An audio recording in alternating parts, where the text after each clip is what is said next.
Well, hello, listeners. Welcome back to the Purposeful Marketing Podcast. Aaron and Mary here. James is away. I hope he's enjoying himself. He'll come back next week. But we'll carry on the conversation. And today it's one that is very important because we all have to do it someday. And I'm probably going to title this episode, How Do You Make the Move? But I want to talk about it in two ways. Number one, Mary and I both work at an agency. So we're going to really use that as a lens of conversation. And how do you make the move of moving on from your client? It's a very important conversation.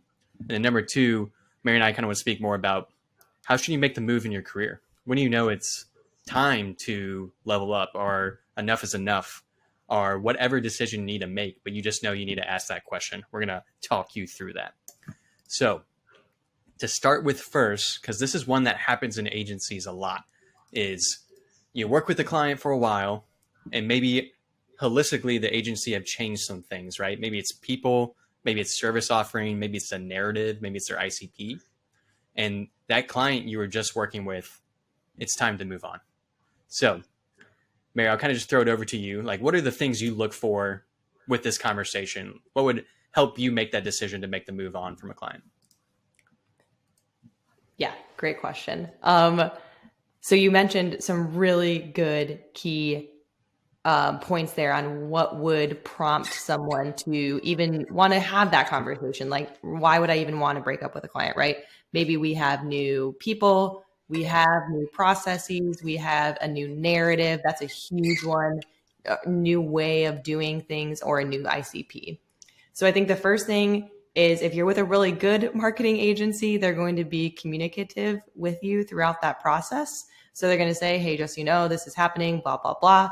But if you still want to stay on and try and fit yourself into this framework, it's going to be very educational, I feel like. Do you feel that way too? Coming from, because you're in a very different vertical than I am in. So would your agency approach it in a similar way? Yeah, I think so. And I think one thing to preference is, like, Mary and I are not agency owners. Right. However, we have a seat at the leadership table and we're partaking in these discussions. And again, for our listeners, is we want to equip you with this so you can start thinking of it now. Because I know when I, particularly how my mind works, when I was definitely not in a leadership position, it's kind of like, why am I doing this work with this client? Which is a good question, but I need to equip myself to have better conversations with my team and my leadership to really answer that. So I think a good one to talk about is, again, the narrative in education is, we're going to change an agency in 2, 4, 6 years. We're going to be different. So how do you educate your client along the way and make sure you're educating them? So you should always tackle an agency mindset that what I'm teaching my client today may change. So let me hold their hand and take them with me.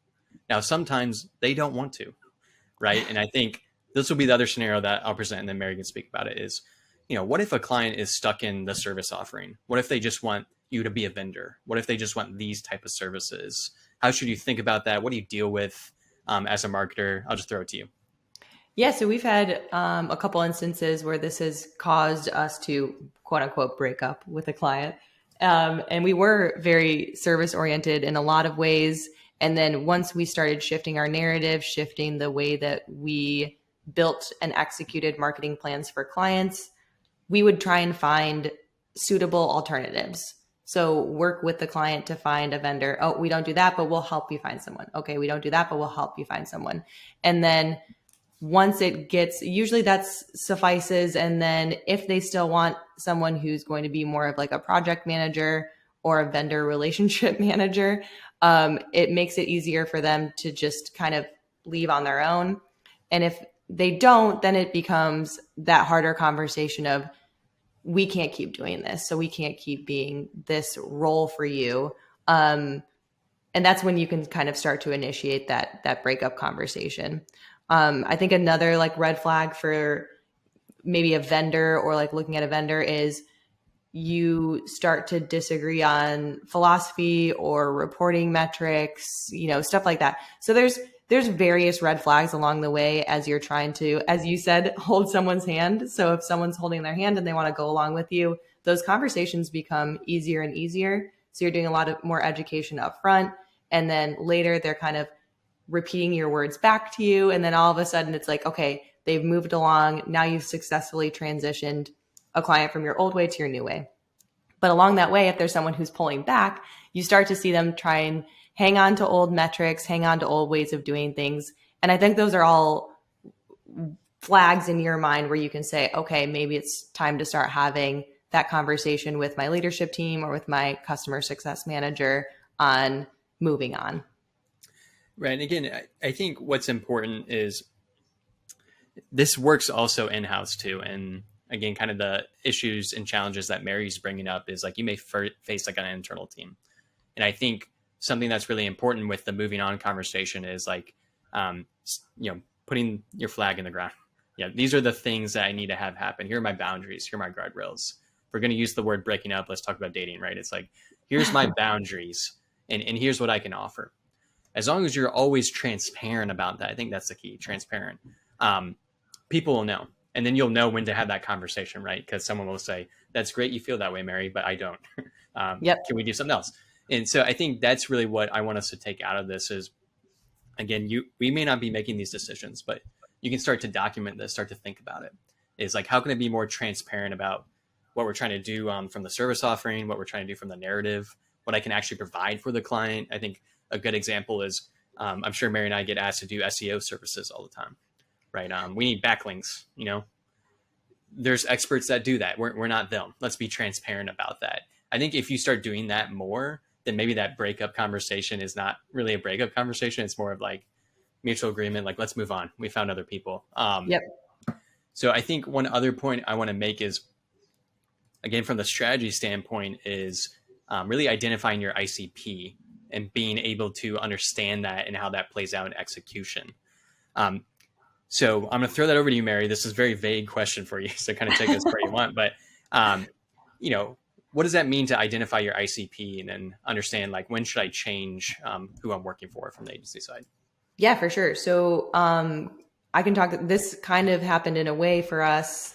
Gorilla 76 is a B2B marketing agency that works almost exclusively with mid-size industrial manufacturing customers. So we get inquiries, random inquiries on our website that from SaaS companies, financial services, people, we've even gotten a couple where, but we sell into manufacturing. And it's like, okay, well, no, we actually help the actual industrial manufacturers. So that's our ICP. And we recently expanded it to include industrial 4.0 companies. So companies who are maybe more bridging that gap between manufacturing and software as a service, but they are producing products for manufacturing. Yeah. And we'll say no. I mean, we get software as a service companies in all the time. I get inquiries on my LinkedIn all the time. And it's like, if they don't fit that mold, that mid-size industrial manufacturer, and we can go a little bit deeper. We also work with like forward-thinking executives. We want people who are going to execute a well-defined program. We're a very James uses the word boutique, which I kind of like, but like very full service. Like we build and execute the whole marketing plan that we give to clients. And if they're not looking for that, then it's a hard conversation. Right. And I think it works both ways. And that's kind of why I wanted us to talk about this is I think it is important for the agency to say, this is who we help and how we help them. And again, Gorilla specifically, you have a page on your website that does that. And I think it's great. And I think people should replicate it. Now, on the flip side, when you're looking for an agency and you want to have a better relationship, and that's kind of what we're talking about too, is you should really think about this is think about what their ICP is when you're shopping around, right? Do you fit it? Is that what you want? Do you need a boutique industrial marketing agency? And if the answer is yes, like then you want to work with Gorilla 76. Yes. If you're someone who you really need relationship insights and better equipped to have kind of relationship conversations, then you're going to come to Proofpoint, and we may work across verticals, but I think that stuff's important. And when you don't have that understanding, again, when we're about to start to date us and this client, that's what makes it so much friction and so hard. And again, I think the last thing to talk about is empathy. And I think it's almost part of your responsibility to be empathetic and then have that transparent conversation sooner. We're not the best fit for you. I'm empathetic to you. You actually need this. You need SEO. That's these individuals over here, someone I know, right? I think that's kind of where we can help out as marketers. Again, it's as a performance marketer, I get a lot of questions about things that we can do and why. And, I have some empathy for that, and I have to walk people through that, but I also need to be transparent, set those boundaries, and let them know, well, that's not really the best fit with what we do. I think that's kind of what we should strive to do more. Have you had any experience doing that on the strategy side? Oh yeah, for sure. Like we still get clients who, they'll email me or ping me like, hey, can you guys write us up a press release? Or I'm really thinking we should buy an advertisement on an industrial publication, something like that. And usually it's, no, we don't do this. I can help you find someone who does. But then from like a strategy perspective, and I'm really glad that Gorilla 76 offers the freedom to do this, it's, hey, but also ask yourself these questions. Like, let's take a step back. How does this fit into our larger marketing strategy? You're buying a display ad on an industry publication website, for example. What are you getting out of that? How are they going to communicate metrics back to you? Do you get something out of that relationship? So just making sure that I'm also setting my client up for future success if they do decide to go with a different vendor. Great. And I think that's important is we want everyone to be happy. We want everyone to be successful.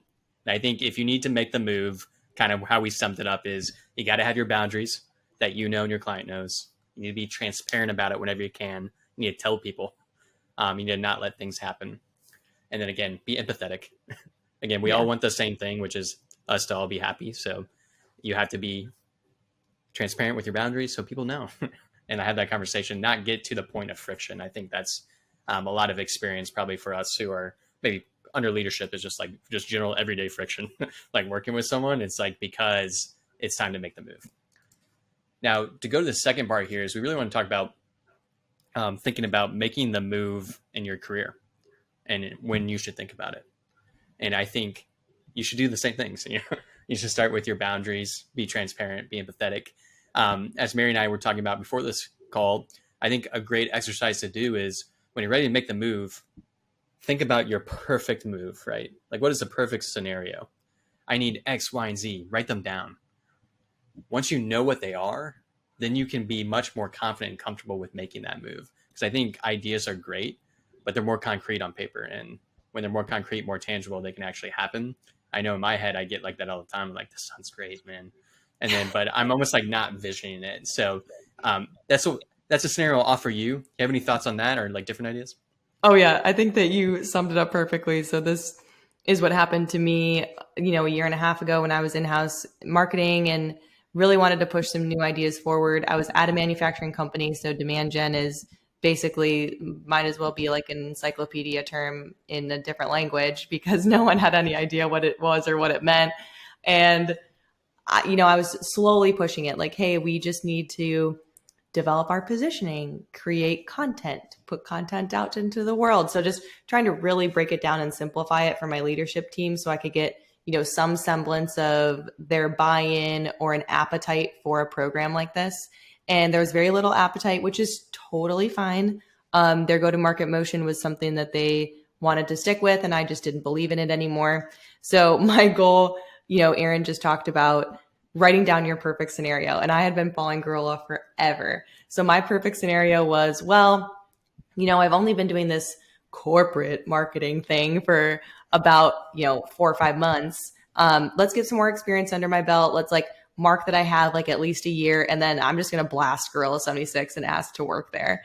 And so that's what I did. And I knew some other steps I needed to take were, putting my own content out into the world. So started posting on LinkedIn, working in public, what am I doing as a marketing specialist at an industrial company and why?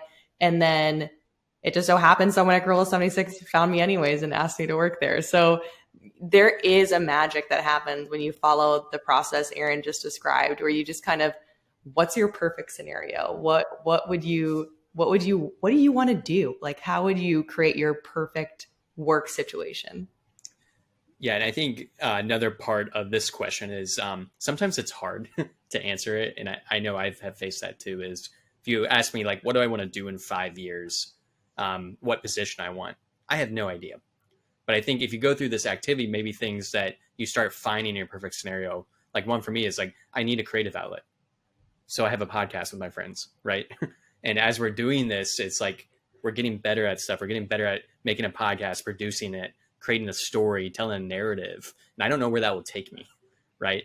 But that maybe will help me make the move at some other point. And I wanted to just stress is like, you also don't have to be perfect with knowing like what you want to do. Because I'm definitely someone who I love to just learn through experience. And again, I think another aspect of what Mary was talking about is what will help you make the move is like building a network and building relationships. And what Mary does on building in public with LinkedIn, I'm sure that has presented her many moves that she never thought about. So again, that's just another way to take care of it is like just show up, start today, see what people you meet and see how they can help you make that move. And again, those conversations become easier. Do you have any, like, since I'm using you as an example, Mary, and you kind of already mentioned it with like the Gorilla 76 example, but do you have any kind of more advice of just starting, like just posting content or just starting moving and it'll kind of help you make a different move? Yeah, I think even what you said about building a network and building communities, like I have a lot of people who DM me on LinkedIn and they're not posting, they're not necessarily creating content in public, but they want to learn. They're asking me, hey, what podcast can I listen to? What books are you reading? How can I get more experience in the field? So those are all like valuable conversations that you can have that are still building a network, building relationships, and also building up your skill set so you can get to where you want to go. Perfect. So I think to end this, when you make the move, I think we should talk about for if you're going to move on from a client or move on to a job, like how can you leave the situation where it's not a sour one? So I think the best thing to do is a very simple one is send you thank you cards. Just like write someone something personal and let them know.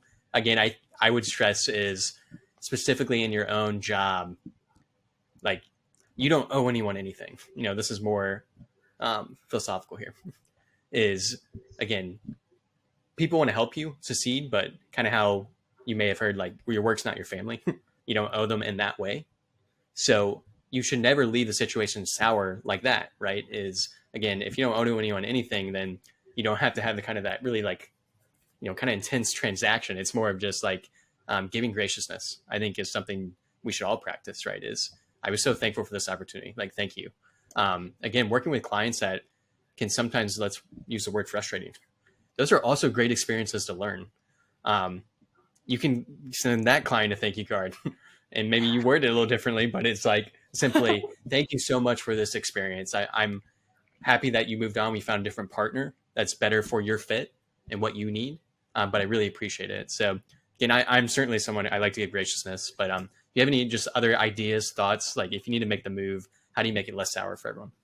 Yeah, I love that, Aaron. That was great. We do a lot. We've heard a lot of like really bad on offboarding is what we call it here at Gorilla, like offboarding experiences from other agencies or even like other internal people where one of them is they'll leave really fast. So they leave with very little notice. That usually happens on an internal. What we hear on the agency side is they're stuck in a long contract or the agency is withholding access to certain things like your platforms and stuff. So we at Gorilla have really prided ourselves on making the offboarding process as easy as possible. So that involves like getting on a call and making sure live in person, we are physically handing off all digital assets from us to the client. So they can see it, it's recorded, we're confirming it live and in person.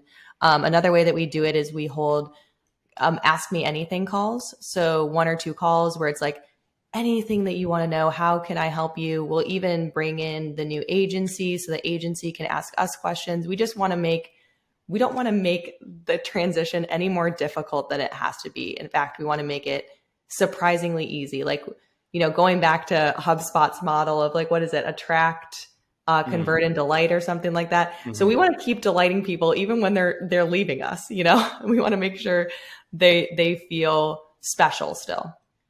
Love that. And I think the example of like ask me anything, that's awesome. I've never heard of that. I think that's a great tactical kind of meeting that's like will really give some delight to it. I think to add to that is, again, when you're offboarding, is you need to give more than you take. I think kind of with what Mary's saying is it's too easy to be like, all right, client, go away. you know. Yeah. But if we had that attitude and that mindset, it's like we're going to give more than we take.